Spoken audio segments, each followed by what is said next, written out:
Chapter 4. The part-time barman finished the last of his toast and patted about his lips with a red gingham napkin. He leaned back in his chair and rested his palms upon his stomach. He felt certain that he was putting on weight. A thin man from birth, tall, gaunt, and scholar-stooped, Neville had never possessed a single ounce of surplus fat. But recently it seemed to him that his jackets were growing ever more tight beneath the armpits, and that the lower button on his waistcoat was becoming increasingly more difficult to secure. "Most curious," said Neville, rising from his seat and padding over to the bathroom scales, which were now a permanent fixture in the middle of the living-room floor. Climbing aboard, he peered down between his slippered toes. 11 stone dead, exactly as it had been for the last 20 years. The part-time barman shook his head in wonder. It was all very mysterious. Perhaps the scales were wrong, gummed up with carpet fluff or something. He'd let Norman give them the once-over. Or perhaps it was the dry cleaners. Things never seemed quite right there, once that big combine brought old Tom Telford out.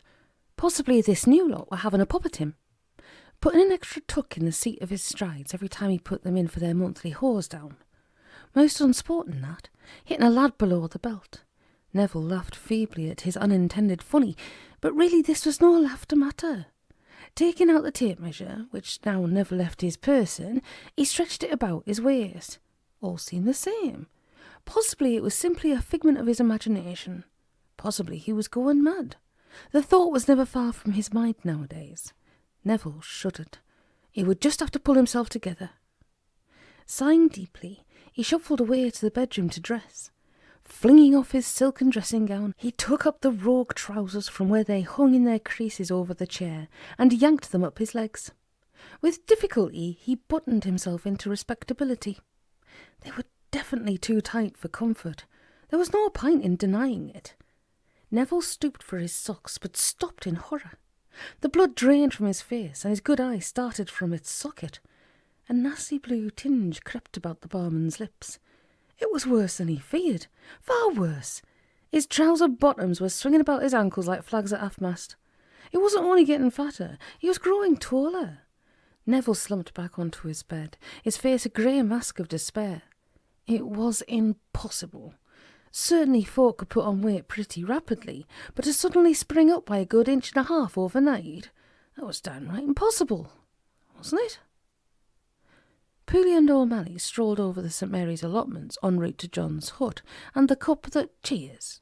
Jim tapped his racing paper upon his leg, and sought inspiration from the old enamel advertising signs along the way, which served here and there as plot dividers.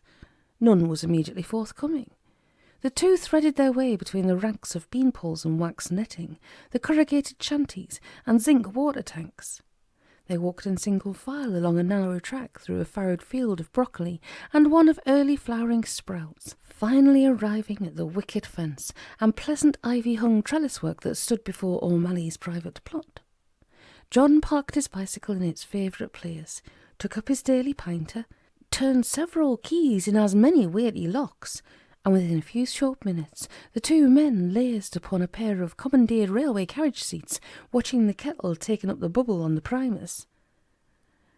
"There is a king's ransom I do hear, to be had out of the antique trade at present," said John matter-of-factly. "Oh yes," Pooley replied without enthusiasm. "Certainly, the junk of yesterday is proving to be the objet d'art of today, and the nest egg of tomorrow." Omally rose to dump 2 tea bags into as many enamelled mugs, and to top the fellows up with boiling water. "A veritable king's ransom, ready for the taking. A man could not go it alone in such trade. He would need a partner, of course." "Of course." "A man he could trust." John put much emphasis upon the word as he wrung out the tea bags and added the cream of the milk to his own mug and a splash of the rest to Jim's. "Yes, I would definitely want a man he could rely on." "I'm convinced of that," said Jim, accepting his mug. "A bit strong, isn't it?"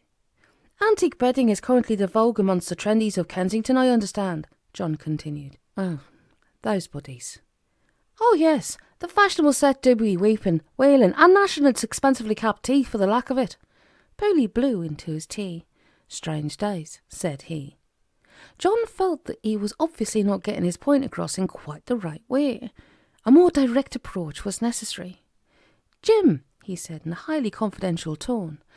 What would you say if I was to offer you a chance of partnership in an enterprise which would involve you in absolutely no financial risk whatever?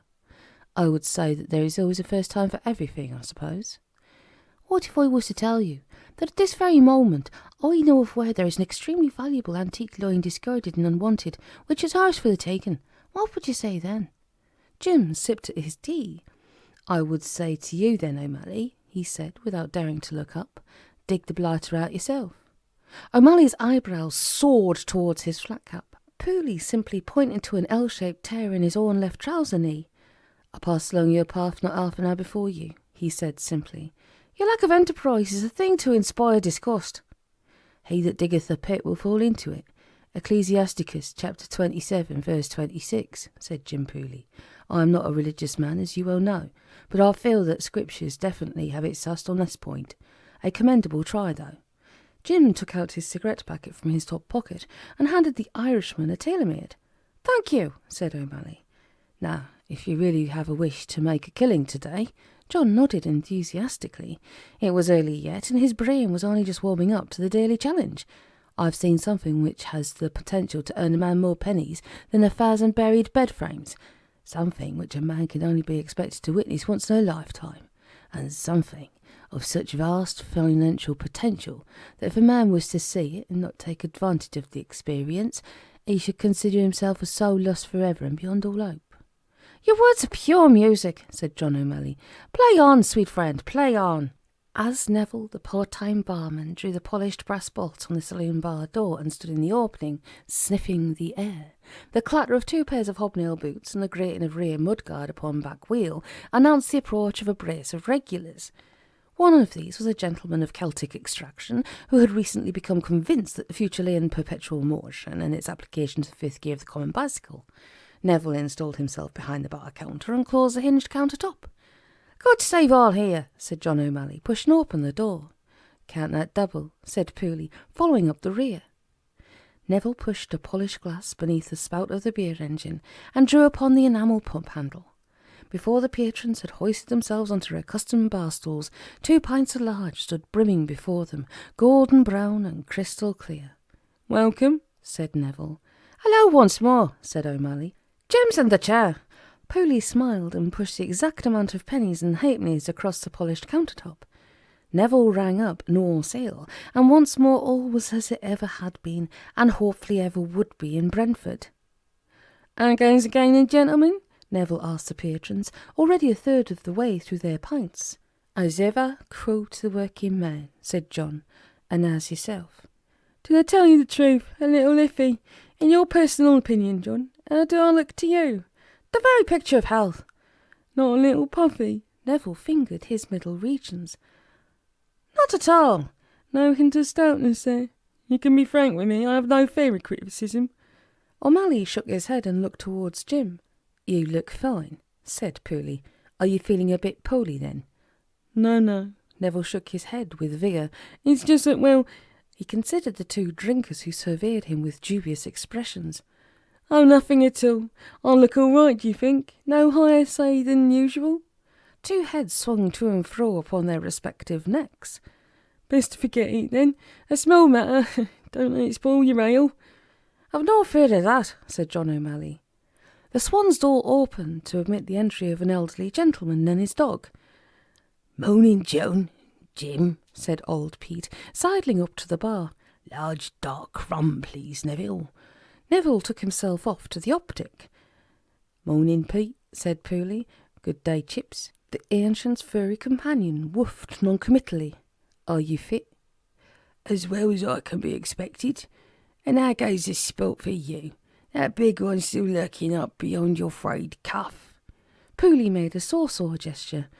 "Inches, but—" Old Pete accepted his drink from Neville and held up the glass to evaluate the exact volume of his measure before grudgingly pushing the correct change across the bar top. "So," he continued, addressing himself to Omally, "and now for the crops." "Bloomin'," said Omally. "I expect bumper harvest this year. Come the festival, I expect several firsts and as many seconds in the show." "King Teddy's then again, is it? revered as a personification of all agricultural knowledge within a radius of a number of miles. Old Pete had little truck with potato growers. Nature's finest food, said John. Was it not the sport which sustained the Joyces, the Wilds, the Beehans and the Trainers? Show me a great man, and I will show you a spud to his rear. I've little regard for footballers, said old Pete. If you were any kind of a farmer, you would diversify your crops a little. I myself have fostered no fewer than 5 new varieties of sprout. Omally crossed himself and made a disgusted face. Don't even speak the word, said he. I cannot be having with that most despicable of all vegetables. That sprout is your mane, intoned the old one, full of iron. A man could live alone upon a desert island all his life if he had nothing more than a few sprout seeds and a bit of common sense. A pox and all sprouts, said John, crouching low over his pint. Made the black fly took a lot of them. Pooley was consulting his racing paper. Possibly there was a horse running whose name was an anagram of sprout. Such factors were not to be taken lightly when one was seeking that all-elusive cosmic connection. The effort was quite considerable, and very shortly Jim, like Dickens's now legendary fat boy, was once more asleep. Neville made to take up the half-finished glass for the washer. With a sudden transformation from Dickens to Edgar Allan Poe, the sleeper awoke. Not done here, said Jim. It's O'Malley's round. Omally got them in. Let us speak no more of horticulture, said John to old Pete. Your knowledge of the subject is legend hereabouts, and I'm not up to matching wits with you. Tell me something. Do you sleep well of a night? The sleep of the just, nothing else. Then you must indeed have a cosy nest to take your slumbers in.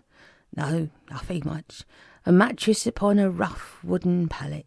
It serves as it has since my childhood. Omally shook his head in dismay. Longevity, as I understand it to be, is very much the part and parcel of good sleeping. Man spends 1/3 of his life in bed. Myself a good deal more. The comfort of the sleeper greatly reflects upon his health and well-being. Is that a fact? Said old Pete. I have no complaints. Because you've never experienced great comfort. Take myself. You would take me for a man of 30. Never. 40. Omally laughed. Oh, it's a wag. But truthfully, I attribute my good health to the comfort afforded by my bed. There is a science in these things, and believe me, I have studied this particular science.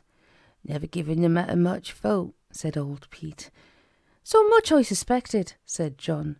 You, as an elderly gentleman, and by that I mean no offence, must first look after your health. Lying upon an uncomfortable bed can take years of your life. As it happens, my old bed is a bit knackered. Then there you have it. Omally smacked his hands together. You're throwing away your life for a few pennies wisely invested in your own interest. I'm a fool to myself, said old Pete, who certainly was not. What are you selling, John? Omally tapped at his nose. Something very, very special. The proper palatial pit. The very acme of sleeping paraphernalia. Into my possession has come of late a bed which would stagger the senses of the gods. Now, had I the accommodation, I would surely claim such a price for my own. But my apartments are small, and I know that yours could easily house such a find. What do you say? I want to have a look at the bugger first. 5:30 p.m. tonight. Here. Omally spat upon his palm and smacked it down onto the wrinkled appendage of the elder. Done, said he. I'd better not be, said old Pete. Omally drew his partner away to a side table. Now that is what you call business, he told Jim. The old bed is not even dug out, yet it is already sold. Pooley groaned. He could already feel the blisters upon his palms. You're onto a wrong un there, he said. This venture has to me the smell of doom about it. That is a bomb site you will be digging on. There will probably be a corpse asleep in that bed. Should bed it in fact be, and not simply a shaft or two of nothing. Omally crossed himself at the mention of a corpse. Stop with such remarks, said he. There's a day's pay in this, and as a digger you deserve half of anything I got. And what about Norman's will, and the many millions to be made from that? Oh, we have no absolute proof that the wheel spins without cessation. This will be a matter for serious scientific investigation. Such things take time. We have no lack of that, surely. I tell you what. Omally finished his pint and studied the bottom of his glass. I will chance you a wheel, if you chance my bed frame.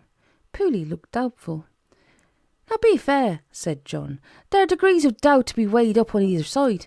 Firstly, of course you cannot approach Norman. He knows you're onto him. A third party must act here. Someone with a subtlety of approach. Someone gifted in such matters. Someone such as yourself. Good idea, said John. But the time is of the essence. We don't want any opportunists dipping in before us. When we leave here, you collect a couple of tools from my plot, and whip the bed out and I'll go round to Norman's.